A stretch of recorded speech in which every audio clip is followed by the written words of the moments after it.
ചില ആളുകളെ നോക്കുകയാണെങ്കിൽ എന്തെങ്കിലും ഒരു സ്പെസിഫിക് തിങ്ങിനോടോ അല്ലെങ്കിൽ ഒരു ഒബ്ജക്റ്റിനോടോ അങ്ങനെ എന്തെങ്കിലും ഒരു കാര്യത്തിനോട് വല്ലാണ്ട് പേടിയുള്ളവരുണ്ടാവും. അവർക്കറിയാം ആ ഒരു കാര്യം ചിലപ്പോൾ അത്രയും ഡേഞ്ചറസ് ആയിരിക്കില്ല എന്നുള്ള കാര്യം അവർക്കറിയാം. എന്നാലും അവർക്ക് അവരുടെ ആ ഒരു പേടിയെ ചിലപ്പോൾ കൺട്രോൾ ചെയ്യാൻ പറ്റിക്കൊള്ളണമെന്നില്ല. അതായത് ചിലർക്കുണ്ടാവും ഹൈറ്റിനെ വല്ലാണ്ട് പേടിയുള്ളവരുണ്ടാവും. ഹൈറ്റുള്ള സ്ഥലങ്ങളിൽ പോയി നിൽക്കാൻ പേടി, അല്ലെങ്കിൽ ജസ്റ്റ് ഇങ്ങനെ മുകളിലോട്ട് നോക്കാനോ അല്ലെങ്കിൽ മുകളിൽ പോയിട്ട് താഴോട്ട് നോക്കാനോ ഒക്കെ പേടിയുള്ള ആൾക്കാരുണ്ടാവും. മറ്റ് ചിലരെ നോക്കുകയാണെങ്കിൽ ലിഫ്റ്റിൽ കയറാൻ പേടിയുള്ളവരുണ്ടാവും, അല്ലെങ്കിൽ നായകളെ പേടിയുള്ളവരുണ്ടാവും, അല്ലെങ്കിൽ ഇപ്പോൾ ബ്ലഡ് ഇഞ്ചക്ഷൻ ഇതിനൊക്കെ പേടിയുള്ള ആൾക്കാരെ നമ്മൾ കാണാറുണ്ട്. അതായത് ഒരു സ്പെസിഫിക് തിങ്ങിനോടോ അല്ലെങ്കിൽ അങ്ങനെ എന്തെങ്കിലും ഒരു കാര്യത്തിനോട് സ്പെസിഫിക് ആയിട്ട് ഒരു പേടിയുള്ള ആൾക്കാർ. അവർക്ക് ചിലപ്പോൾ ആ ഒരു സാധനം കാണണം എന്നുണ്ടാവില്ല, അതിൻ്റെ ഒരു പിക്ചറോ അല്ലെങ്കിൽ അതിനെപ്പറ്റി ആലോചിക്കുമ്പോൾ പോലും വല്ലാതെ ഡിസ്റ്റർബ് ആവുന്നവരായിരിക്കും. ഇപ്പോൾ ബോഡിയിൽ നോക്കുകയാണെങ്കിലും സെറ്റ് ചെയ്യുകയും ഹാർട്ട് ബീറ്റ് കൂടുകയും അങ്ങനെ പലതരത്തിൽ ഫിസിക്കലിയും ബുദ്ധിമുട്ട് അനുഭവിക്കുന്നവരും ആ ഒരു പേടിയെ കൺട്രോൾ ചെയ്യാൻ പറ്റാതെ അതുപോലത്തെ സിറ്റുവേഷൻസ് അവോയ്ഡ് ചെയ്യുന്നവരായിരിക്കും ഇത്തരക്കാർ കൂടുതലും. ഈ ഒരു സാഹചര്യത്തെ നമുക്ക് സ്പെസിഫിക് ഫോബിയ എന്ന് പറയാം. ഹായ്, എൻ്റെ പേര് Harsha Fathima, psychologist, health and happiness.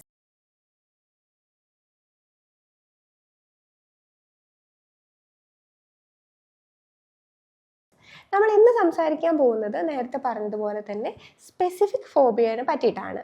ഒരു എക്സാമ്പിൾ നോക്കുകയാണെങ്കിൽ, ഒരു ചെറുപ്പക്കാരനായിരുന്നു, ഒരു 26 വയസ്സുണ്ടായിരുന്നു. ആളായിരുന്നു വന്നിട്ടുണ്ടായിരുന്നത്. ആൾ പറഞ്ഞിട്ടുണ്ടായിരുന്നത് എനിക്കിത് എങ്ങനെ പറഞ്ഞു തരണം എന്നറിയത്തില്ല എന്നും പറഞ്ഞിട്ടാണ്. കാരണം ഇതാൾ പലരോടും പറഞ്ഞിട്ടുണ്ടായിരുന്നു, എല്ലാവരും ആളെ ഒരു കളിയാക്കുന്ന രീതിയിലാണ് ട്രീറ്റ് ചെയ്തിട്ടുണ്ടായിരുന്നതെന്നാണ്. ചെറിയ കുട്ടികൾക്ക് പോലും ഇത്ര പ്രശ്നമല്ല, എനക്ക് എന്താണ് പിന്നെ എന്നുള്ള രീതിയിലും അതുപോലെ ഒരു പരിഹസിക്കുന്ന രീതിയിലാണ് എല്ലാവരും എന്നെ നോക്കുന്നതെന്നാണ് ആൾ പറഞ്ഞിട്ടുള്ളത്.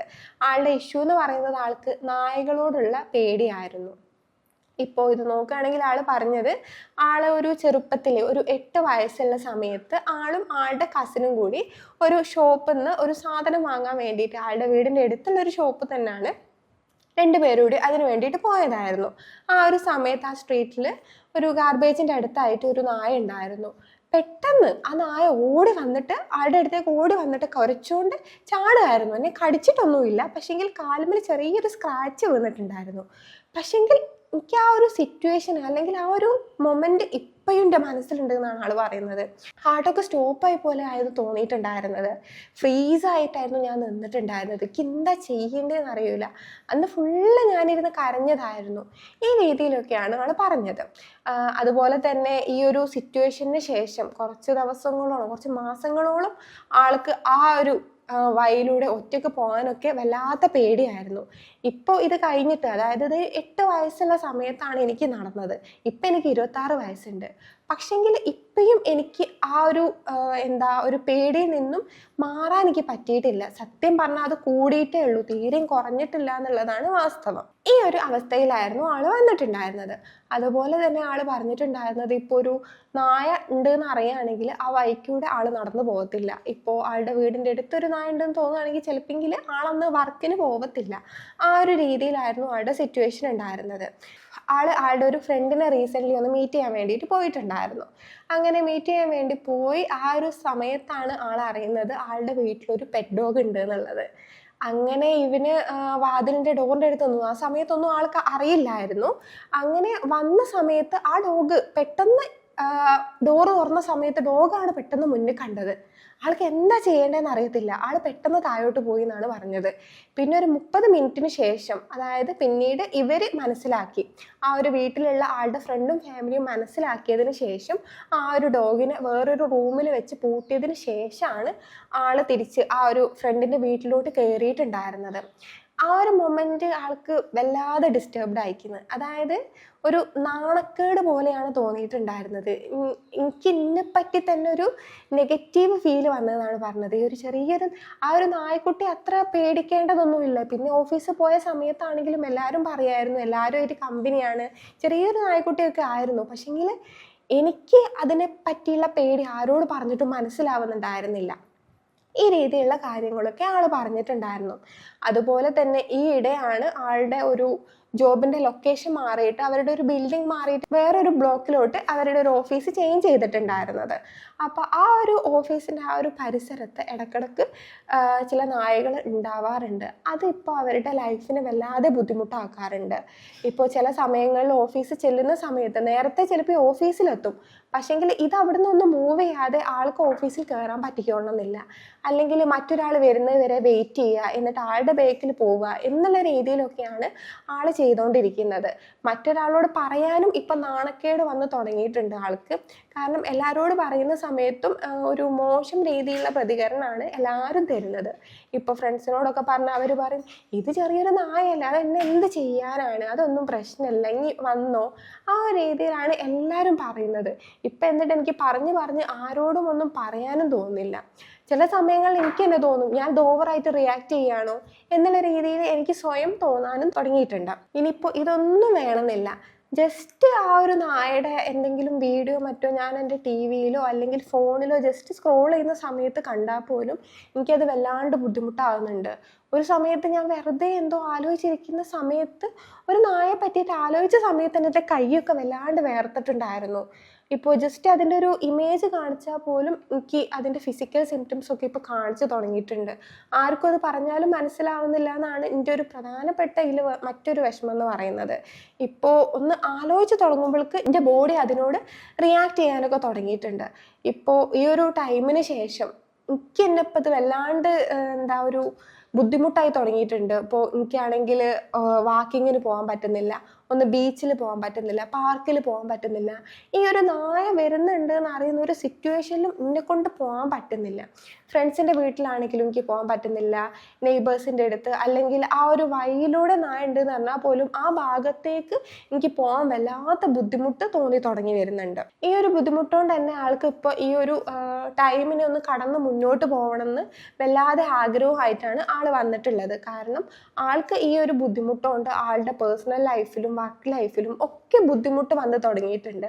അതുകൊണ്ട് തന്നെ ഇതൊന്ന് ചേഞ്ച് ചെയ്തിട്ട് എനിക്കൊന്ന് നോർമലായിട്ട് ഒന്ന് നിൽക്കണം എന്നുള്ള രീതിയിലൊക്കെയാണ് ആൾ കാര്യങ്ങൾ പ്രസൻറ്റ് ചെയ്തിട്ടുണ്ടായിരുന്നത്. അപ്പോൾ ഈ ഒരു ചെറുപ്പക്കാരൻ്റെ കേസ് നമ്മൾ എടുത്തു നോക്കുകയാണെങ്കിൽ ആൾക്ക് നമുക്ക് കാണാൻ സാധിക്കുന്നതാണ്, ആൾക്കൊരു സ്പെസിഫിക് ഫോബിയയുടെ സിംറ്റംസ് ആണ് കാണിച്ചിട്ടുള്ളത്. ആൾക്ക് മെയിനായിട്ട് ഈ ഒരു നായകളോടുള്ള ഭയമാണ് ആൾക്ക് വന്നിട്ടുള്ളത്. ഇനിയിപ്പോൾ നമുക്ക് ഈ ഒരു സ്പെസിഫിക് ഫോബിയ വരുന്ന ഒരു സിറ്റുവേഷൻസ് അല്ലെങ്കിൽ എന്തുകൊണ്ടൊക്കെ ഇത് വരാൻ ചാൻസ് ഉണ്ടെന്ന് നോക്കുകയാണെങ്കിൽ ആളുടെ കേസ് എടുത്ത് നോക്കുകയാണെങ്കിൽ അതൊരു കാരണമാണ്. അതായത് പാസ്റ്റിലുള്ള ഒരു ട്രോമാറ്റിക് എക്സ്പീരിയൻസ്, ആളുടെ ചെറുപ്പകാലത്ത് ആളെ ഒരു നായ ഉപദ്രവിക്കാൻ വന്ന ആ ഒരു സിറ്റുവേഷൻ കൊണ്ടാണ് ആൾക്ക് ഈ ഒരു ബുദ്ധിമുട്ട് വന്നത്. ഇനി മറ്റൊന്നെടുത്ത് നോക്കുകയാണെങ്കിൽ നമ്മൾ ഒബ്സർവ് ചെയ്യുന്നത് വഴി, ഇപ്പോൾ ഒരു ചെറിയ കുട്ടിയാണെങ്കിൽ ആളുടെ അമ്മ ഒരു പല്ലിനെ കണ്ടിട്ട് ഒന്ന് നിലവിളിച്ച് അത് ആൾ കാണുകയാണ്. ആളുടെ അമ്മക്ക് ആ ഒരു പല്ലിനോടുള്ള പേടിയുണ്ട്. അതുകൊണ്ട് ഈ ഒരു കാര്യം ആൾ റിപ്പീറ്റഡ്ലി കാണുന്നത് വഴി ആൾക്കും പിന്നെ പല്ലിയോടുള്ള പേടി ഉണ്ടാവാനുള്ള ചാൻസ് കൂടുതലാണ്. മറ്റ് ചിലത് നോക്കുകയാണെങ്കിൽ ചില പേഴ്സണാലിറ്റി ട്രേറ്റ്സ് കാരണം ചിലർ ഭയങ്കര ഹാൻഷ്യസ് ആയിട്ടുള്ള പേഴ്സണാലിറ്റി ഉള്ളവരൊക്കെ ഉണ്ടാവും. അവർക്കൊക്കെ ഈ ഒരു ഫോബിയ വരാനുള്ള ചാൻസ് കൂടുതലാണ്. മറ്റൊന്ന് നോക്കുകയാണെങ്കിൽ മറ്റൊരാൾ പറഞ്ഞു തന്നിട്ടുള്ള അറിവ് വെച്ചിട്ട്, അല്ലെങ്കിൽ ആളുകൾ എന്തെങ്കിലും അത് ചെയ്യരുത്, അല്ലെങ്കിൽ ആ ഒരു രീതിയിൽ പോകുന്ന സമയത്ത് ലിഫ്റ്റിലാണെങ്കിൽ ലിഫ്റ്റ് കയറരുത്, ഇങ്ങനെ പറ്റും, ഇങ്ങനെ ഒരു സ്കെയറി സ്റ്റോറീസിലൂടെയൊക്കെ നമുക്ക് ആ ഒരു സിറ്റുവേഷനെ തുടക്കത്തിലൊക്കെ ചെറിയ ചെറിയ ഭയം വന്നിട്ട് പിന്നീട് അതൊരു വല്ലാത്ത ബുദ്ധിമുട്ടിലോടൊക്കെ ലീഡ് ചെയ്യാറുണ്ട്. ഇനി ഈ ഒരു സാഹചര്യത്തിലൂടെ കടന്നു പോകുന്നത് നമ്മളെ എങ്ങനെ എഫക്റ്റ് ചെയ്യുന്നുണ്ടെന്ന് നോക്കുകയാണെങ്കിൽ, ഒന്ന് ഇപ്പോൾ വർക്ക് ചെയ്യുന്ന ഒരാളാണെങ്കിൽ ആളുടെ വർക്കിനെ അത് വല്ലാതെ എഫക്റ്റ് ചെയ്യും. അതായത് ഇപ്പോൾ വർക്കിന് പോകുന്ന സാഹചര്യങ്ങളിൽ ഇതുപോലെ ഇപ്പോൾ ഈ ചെറുപ്പക്കാരൻ്റെ കേസ് എടുത്ത് നോക്കുകയാണെങ്കിൽ ആൾ വർക്കിന് പോകാൻ സ്ഥിരമായിട്ട് ലേറ്റ് ആകുന്നുണ്ട്. ഈ ഒരു നായയെ കണ്ടിട്ട് ആൾ അവിടെ സ്റ്റോപ്പായി നിന്നിട്ട് പിന്നെ വർക്കിന് പോകാൻ ഒരുപാട് ലേറ്റായി പോയിങ്ങാനും വർക്കിനെ അത് ബുദ്ധിമുട്ടാകുന്നുണ്ട്. ഇതുപോലെ തന്നെ സ്കൂൾ സ്റ്റുഡൻസിനെ നോക്കുകയാണെങ്കിലും ഈ ഒരു സിറ്റുവേഷൻ ആണെങ്കിൽ നായയെ കണ്ടിട്ട് ഭയപ്പെട്ട് ഇങ്ങനെ സ്കൂളിൽ പോകാൻ പറ്റാത്തവരുണ്ട്. അല്ലെങ്കിൽ ഇനിയിപ്പോൾ വേറെ എന്തെങ്കിലും കാര്യമാണെങ്കിൽ പോലും ആ ഒരു കാര്യത്തെ ഭയപ്പെട്ടിട്ട് ഇത്തരം സിറ്റുവേഷൻസ് അവോയ്ഡ് ചെയ്യുന്നവരുണ്ടാവും. മറ്റൊന്ന് നോക്കുകയാണെങ്കിൽ ഇപ്പോൾ ഡെയിലി റൊട്ടീൻസ്, ഇപ്പോൾ വാക്കിംഗ് അല്ലെങ്കിൽ ജോഗിങ് അതുപോലെ എന്തെങ്കിലും ഡെയിലി റൊട്ടീൻസ് ഉണ്ടെങ്കിൽ അത് തടസ്സപ്പെടുന്നവരുണ്ടാവും. അല്ലെങ്കിൽ ഇപ്പോൾ സോഷ്യൽ ഗ്യാതറിങ്സ് ഒക്കെ അവോയ്ഡ് ചെയ്യുന്നവരുണ്ടാവും. പുറത്തു പോയാൽ അങ്ങനെ എന്തെങ്കിലും തനിക്ക് ഭയപ്പെടുന്ന ആ ഒരു കാര്യം അവിടെ ഉണ്ട് എന്നുള്ളൊരു കാര്യം കൊണ്ട് ഈ ഒരു സോഷ്യൽ ഗ്യാതറിങ്സ് ഒക്കെ അവോയ്ഡ് ചെയ്യുന്നവരുണ്ട്. ഇനിയിപ്പോൾ ഇവരുടെ ഒരു ഇമോഷൻസ് നോക്കുകയാണെങ്കിലും വല്ലാത്ത ഡൗൺ ആയിരിക്കും. അതായത് ഒന്നാമത് എല്ലാവരും തന്നെ കുറ്റപ്പെടുത്തുന്നുണ്ട്, അല്ലെങ്കിൽ ഈ ഒരു സാഹചര്യത്തിലൂടെ കടന്നു പോകുന്നത് ആൾക്ക് തന്നെ ഒരു മോശമായിട്ട് തോന്നുകയൊക്കെ ഉണ്ടാവും. ഇത്രയും ചെറിയ കാര്യത്തിനാണോ പേടി എന്നുള്ള രീതിയിലുള്ള ചോദ്യങ്ങൾ ആൾക്ക് നിരന്തരം കിട്ടുന്നതുകൊണ്ട് തന്നെ ആൾ വല്ലാതെ ഡൗൺ ആയി പോകാനുള്ള ചാൻസ് ഒക്കെ ഉണ്ട്. മറ്റൊന്ന് നോക്കുകയാണെങ്കിൽ ആൾക്ക് റിലേഷൻഷിപ്പിൽ നിന്ന് വരുന്ന ബുദ്ധിമുട്ടുകൾ, അതായത് ഈ ആൾക്കുള്ള ബുദ്ധിമുട്ട് മറ്റൊരാളോട് പറഞ്ഞ് മനസ്സിലാക്കുന്ന സമയത്ത് അവർക്ക് മനസ്സിലാവുന്നില്ല.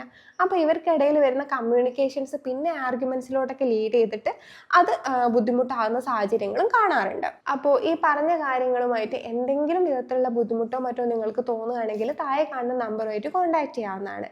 നമുക്ക് മറ്റൊരു വീഡിയോയുമായിട്ട് വീണ്ടും കാണാം. താങ്ക്